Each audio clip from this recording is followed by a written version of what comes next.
అండి అందరికీ good morning. అందరు ఎలా ఉన్నారు? బాగున్నారా? నేను కూడా బాగున్నాను. ఇంకా ఇక్కడికైతే వచ్చాము, కొత్త ఇంటికి. పోతారంలో మా కొత్త ఇంటికి అయితే వచ్చేసాము. ఇంకా ఎర్లీ మార్నింగ్ అయితే గిన్నెలు అయితే కడిగేసాను. కానీ పండగ పని అయితే చాలా ఉందండి. చూసారా స్టవ్ అంతా ఎలాగా మొత్తం జుట్టు పట్టేసిందో. అంటే మేము ఎప్పుడు వినాయక చవితికి వచ్చాము, ఇంకా మళ్ళీ రాలేదు, నెల అయిపోయింది కదా. ముందైతే టీ పెట్టుకొని తాగేస్తాను, తర్వాత వాకిలి కడిగేసి చక్కగా ముగ్గులు అనేది పెట్టుకున్నాను అనమాట. వాతావరణం చూసారు ఎలా ఉందో. ఇంకా మా పక్కన వాళ్ళు ఇల్లు అయితే కట్టుకుంటున్నారు. ఎందుకండి వాళ్ళకి కన్స్ట్రక్షన్ అయిపోయింది, ఇంకా గదులు అయితే కడుతున్నారు. అక్కడిక్కడ వీడియో తీస్తున్నానని మా వారైతే చిందులేస్తున్నారు. తర్వాత లంచ్లోకి అయితే ఈరోజు వంకాయ టమాటా కర్రీ చేస్తున్నాను అనమాట. బేసిక్ కర్రీ టమాటా వంకాయ కర్రీ. అంటే ఈరోజు గురువారం కదా, అందుకని చెప్పేసి వంకాయ టమాటా కర్రీ చేసుకుంటున్నాను. దానికోసం అయితే ఎగ్ అనేది పుల్ట్ వేసుకుంటున్నారులేండి. ఎగ్ పుల్ట్ అంటారు కదా, అది వేసుకుంటున్నారు. ఇంకా మొన్న అయితే దసరా అంతా నరసాపురంలోనే చేసుకున్నామని చెప్పేసి ఇంకా పోతారో వచ్చాము. పిల్లలు కూడా వస్తారు, మా బావగారు పిల్లలు అనమాట, వాళ్ళు కూడా వస్తారు. ఇల్లంతా సందడిగా ఉంటుందని చెప్పేసి దీపావళి ఇక్కడ ప్లాన్ చేసుకున్నాము. ఇది నాటు వంకాయలు అంటండి, కానీ అన్నీ పుచ్చులే ఉన్నాయి. మా వారి ఏరి అంటే వంకాయ అలా ఆడవాళ్ళమైతే ఏరుతాము, వాళ్ళేమో ఏరుతారు. అంతేకాదండి, ఈరోజు అయితే పంచాయతీ నుంచి చెత్త డబ్బాలు అనేది డిస్ట్రిబ్యూట్ చేశారు. పొడి చెత్త వేరు, తడి చెత్త వేరు అని చెప్పేసి.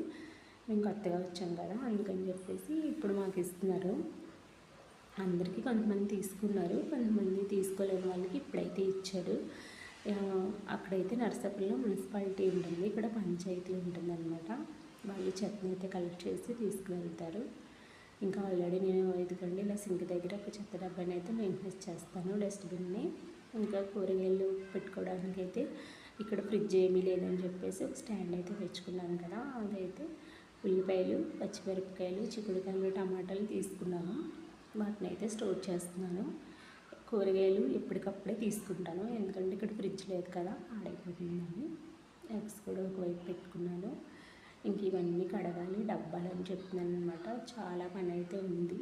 ఇంకా ఇలా అయితే వంట చేస్తున్నాను, టమాటా రసం పెట్టి ఒకవైపున వంకాయ టమాటా కర్రీ అనేది ప్రిపేర్ చేస్తున్నాను.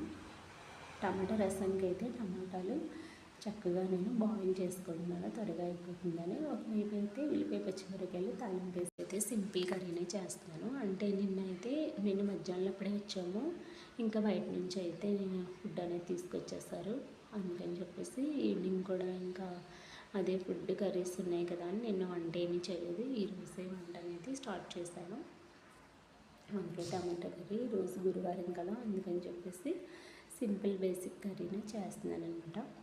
టమాటాలు ఇంకా ఉడికిపోయిన తర్వాత మిక్సీలో వేసుకుని మెత్తగా గ్రైండ్ చేసుకుంటాను. ఈలోగా నేను వంకాయ టమాటా కర్రీ కూడా టమాటాలని మిక్సీ చేసి వేసేసాను. అంటే చికెన్ గ్రేవీతో కర్రీ మనకి కర్రీ పాయింట్లో ఉంటుంది కదా, ఇంకా పెళ్ళిళ్ళు కూడా వంకాయ టమాటా కర్రీ, జీడిపప్పు వంకాయ వడ్డిస్తుంటారు, అలా వస్తుంది చిక్కగా. అందుకని చెప్పేసి ఆ టమాటాలు నేనైతే మిక్సీ పట్టి వేసాను. తర్వాత కారం సాల్ట్ చూసుకుని సెట్ చూసుకుని వేసుకుంటే సింపుల్ కర్రీ రెడీ అయిపోయినట్టే. ఇంకా టమాటాలను కూడా మిక్సీ చేసుకొని కొంచెం ఉప్పు, కారం, జీలకర్ర పొడి, ధనియాల పొడి వేసుకుంటే ఇంకా అయిపోయినట్టే. చింతపండు అయితే వేసాను, టమాటాలు ఆల్రెడీ పుల్లగానే ఉంటుంది కదా, అందుకనేసి చింతపండు కొద్దిగా వేసాను.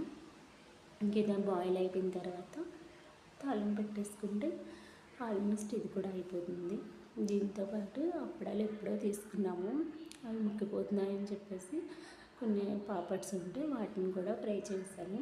ఈ అప్పడాలు కూడా ఎప్పుడో తీసుకొచ్చారు, ఇప్పుడంటే వినాయక చవితి తీసుకొచ్చిన అప్పడాలు అనమాట. సరుకులు తీసుకొచ్చినప్పుడు ఇక్కడ కొన్ని సరుకులు నుంచేసి వెళ్ళిపోతాను, మళ్ళీ వస్తాను కదా అనుకున్నాను. అలాగా 1 మంత్ అయిపోయింది. అప్పడాలు చూడండి ఎలా మర్చిపోతుందో. నాకు అప్పడాలని ఫ్రై చేయడం అంతగా రాదు, అది కూడా ఒక ఆట అని మా ఆయనగారు చెప్తూ ఉంటారనమాట, మా వారు. కొన్ని అయితే ఇంకా అలా మేనేజ్ చేసి అప్పుడన్నీ నేర్పేశాను. ఇంకా ఈ పోపు అయితే రసంకి పోపు పెట్టేశాను. ఇంక ఇది అయిపోయిన తర్వాత అసలైన పెద్ద పని ఉంటుందండి, టాస్క్. అదే బట్టలు ఉతకడం అనమాట. అక్కడైతే నాకు వాషింగ్ మిషన్ ఉంటుంది, ఇక్కడైతే నేనే చేత్తో ఉతుక్కోవాలి కదా. ఇదండి ఈ పూటకైతే ఇలా గడిచింది. ఇంకా పండగ పనులు అయితే ఉన్నాయి.